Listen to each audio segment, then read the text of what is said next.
materi saya. Iya, Sudah. sudah. Nah, ini berat nih. Iman sendiri pembimbingnya Bu Ayu. Oke, Man, harus tampil bagus. Bismillahirrahmanirrahim. Assalamualaikum warahmatullahi wabarakatuh. Perkenalkan, Waalaikumsalam. nama saya Iman Arif Hanafansyah. Jadi di sini saya akan mempresentasikan hasil karya tulis ilmiah saya yang berjudul Penerapan Materi Matematika SMA dalam Kehidupan Sehari-hari. Oke, jadi di sini ada beberapa hal yang akan saya bahas.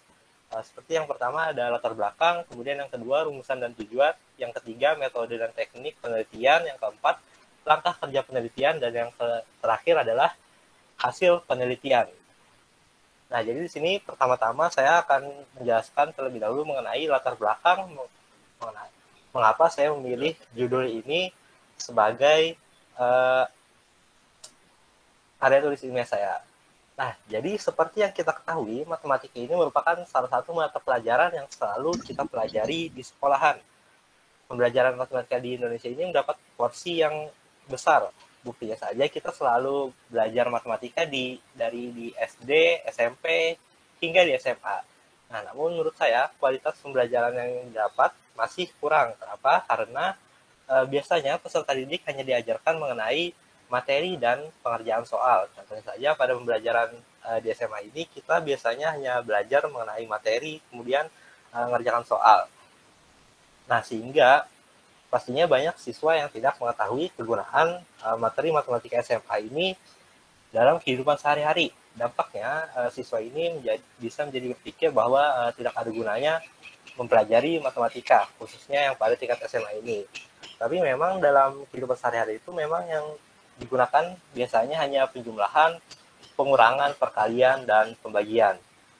Nah, tapi sebenarnya materi matematika SMA juga memiliki fungsi dan kegunaan dalam kehidupan sehari-hari. Oleh karena itu, saya ingin mencari tahu mengenai bagaimana contoh dan cara penerapan materi matematika SMA dalam kehidupan sehari-hari, agar ilmu yang didapat di sekolahan dapat bermanfaat dalam kehidupan.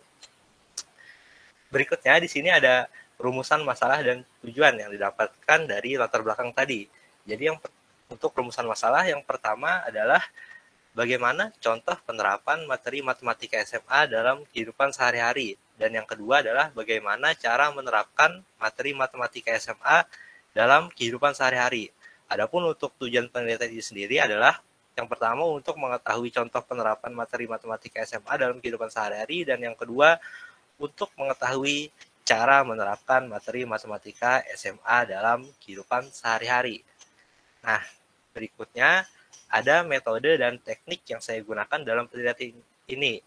Nah, jadi metode yang saya gunakan dalam penelitian ini adalah metode deskriptif. Jadi metode deskriptif ini adalah metode yang menjelaskan atau menggambarkan objek secara lengkap berdasarkan hasil penelitian. Dan berikutnya adalah teknik penelitian yang saya gunakan adalah teknik angket untuk mengumpulkan data. Jadi angket yang saya gunakan itu berupa Google Formulir yang berisi 16 soal. Nah, berikutnya ada langkah kerja penelitian. Jadi dalam melakukan penelitian ini ada 3 langkah. Yang pertama, saya membuat pertanyaan dan pernyataan yang berkaitan dengan rumusan masalah tadi. Yang kedua adalah pertanyaan dan pernyataan yang sudah saya buat tadi dibagikan kepada responden dalam bentuk angket melalui Google Formulir.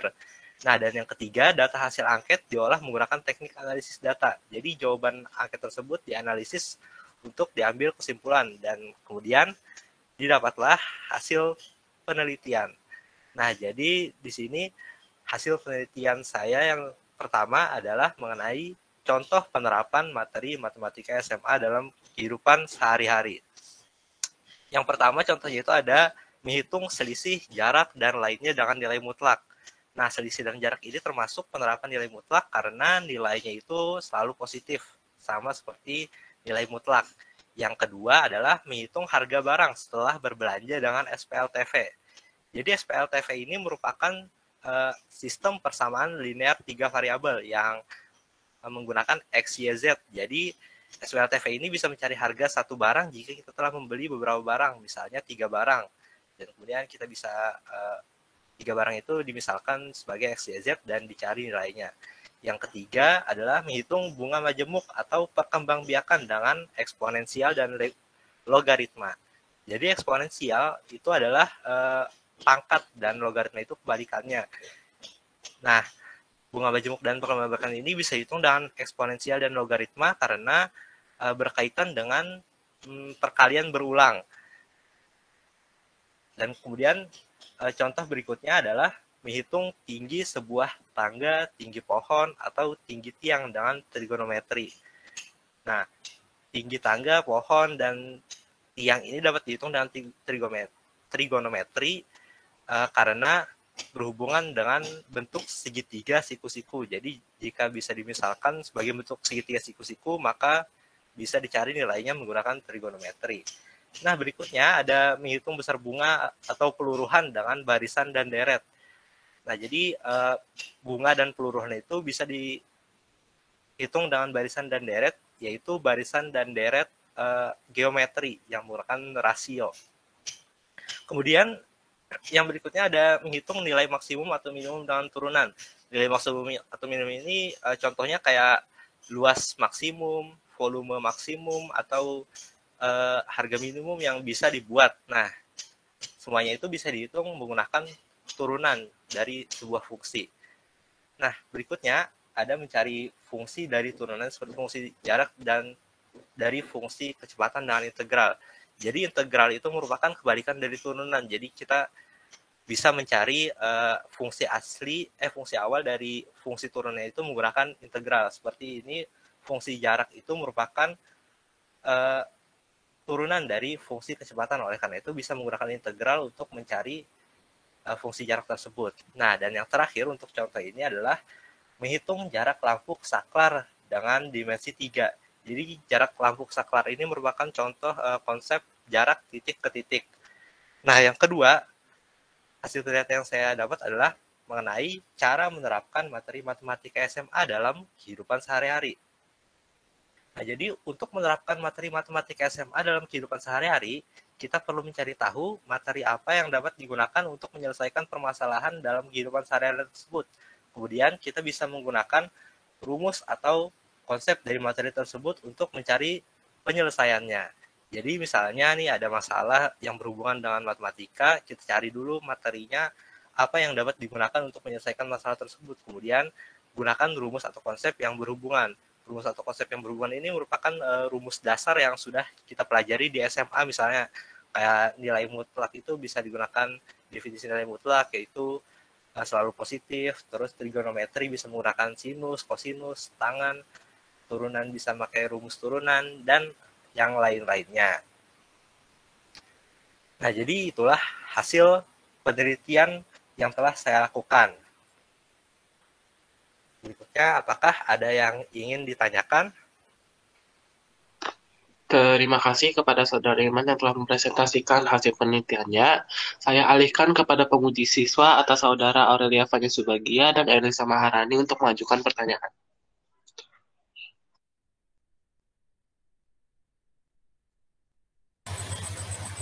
Permisi, saya ingin bertanya. Ya, silakan.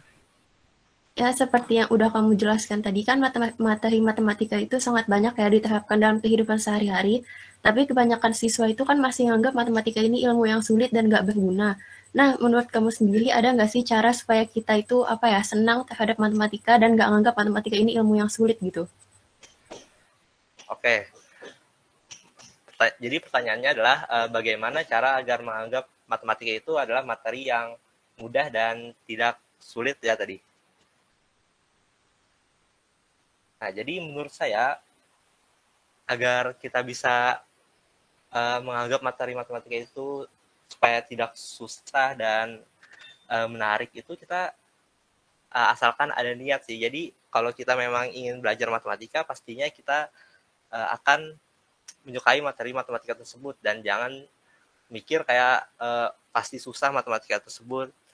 Jadi kita bisa saja belajar dan memahami dari konsep-konsep matematika tersebut sehingga kalau kita paham pasti tidak akan susah lagi. Jadi pokoknya niat dulu sih. Oke, terima kasih Iman. Oke, apakah ada pertanyaan lagi? Kepada Aurelia Fanya Subagia, mungkin bisa mengajukan pertanyaan. Dari aku belum ada. Baik, terima kasih. Kami lanjutkan kepada penguji utama, kepada Ibu Mila, silakan mengajukan pertanyaan. Aurelia nggak boleh nggak ada. Aurelia harus dapat poin untuk poin penguji. Jadi harus kami cermati dengan bagus apa yang disampaikan oleh si penyaji ya. Setelah Ibu Naklah, jadi kamu pikirkan tadi punyanya Iman mana yang harus dia pertahankan ya. Setelah Ibu Naklah, Aurelia. Oke, siap. Man, saya terkagum-kagum dengan dirimu. Alhamdulillah. Ya kan? Kamu sendiri menulis KTI-nya, kemudian cara kamu menyampaikan bagus sekali, ya. Mengurai latar belakang alasan mengapa kamu memilih itu, kemudian kamu benar-benar melakukan tekniknya, kemudian hasilnya pun dari rumusan masalah kamu analisis sesuai dengan kebutuhan variabel penelitian kamu, ya. Artinya kamu memang secara mendasar Ibu udah begitu yakin bahwa kamu menguasai ya teknik-teknik ini gitu kan. Senang Ibu mendengar ini ya. Melihat kamu bisa itu kan nanti jadi ketika di perguruan tinggi saya sudah tidak khawatir bahwa Iman akan menghasilkan sebuah tulisan yang bagus banget itu ya. Senang saya Man. Terima kasih banyak Nak ya. Jadi luar biasa dengan kamu ya. Man, matematika memang seperti kata teman-teman kamu adalah materi yang sulit gitu ya. Nah, kan? Tidak semua orang menyukainya ya. Jelas. Jadi kalau ditanya mungkin dari 10 anak yang menyukai matematika mungkin paling-paling cuma 1 orang ya. 9 orangnya mengatakan pasti sulit. Nah, jadi Iman sendiri nih sebagai pribadi ketika mendengar matematika dulu mungkin waktu Iman pertama kali ketemu dengan pelajaran matematika itu kesannya Iman seperti apa. Kemudian yang kedua ini mengapa sih Iman begitu tertarik dengan matematika? Sosok siapa yang menjadi idolanya Iman ketika harus ini, aku pengen ini loh, aku sukanya ini gitu kan. Salah satu model kan seperti itu. Coba Man, silakan kamu jelaskan dulu Man. Nah, jadi kesan saya yang pertama itu kesan saya mengenai matematika itu kan menurut saya matematika itu sebenarnya tidak terlalu susah ya, apalagi karena matematika itu ilmu yang pasti, jadi jawabannya itu pasti sesuai materi atau konsepnya itu. Oleh karena itu saya lumayan suka, dan untuk sosok yang membuat saya senang itu sebenarnya karena mama saya juga suka matematika dulu itu, jadi saya sering diajari matematika. Oleh karena itu saya jadi ikut suka juga Bu. Nah, berarti lingkungan kamu memang lingkungan matematika ya? Ya, mama kamu guru matematika berarti? Bukan Bu. Cuma itu. Tapi suka matematika gitu ya? Suka matematika gitu ya? Sama sering diajari dulu. Diajari gitu ya. Nah gini Nak, jadi kan waktu zaman sekolah gitu ya, sama seperti kalian juga kan waktu Ibu SMA gitu kan, karena kebetulan juga kan waktu SMA itu kan Ibu IPA ya, sama kalian juga IPA. Jadi kan jadi di di sekolah itu, di kelas kami gitu ya, terutama kan karena kan ibu dulu kan kelasnya termasuk kelas unggulnya gitu kan. Jadi guru-guru bilang gini, kalau mengajar di IPA 1 ini katanya gitu kan, anak-anaknya kan rata-rata penggemar fisika nih. Jadi kelas sebetulnya kan semuanya penggemar fisika. Jadi kata orang itu begini Man, ketika orang menyukai fisika dan ketika orang memahami fisika, dia otomatis akan mudah memahami matematika. Benar nggak Man konsep itu? Karena kan fisika ternyata lebih sulit daripada matematika.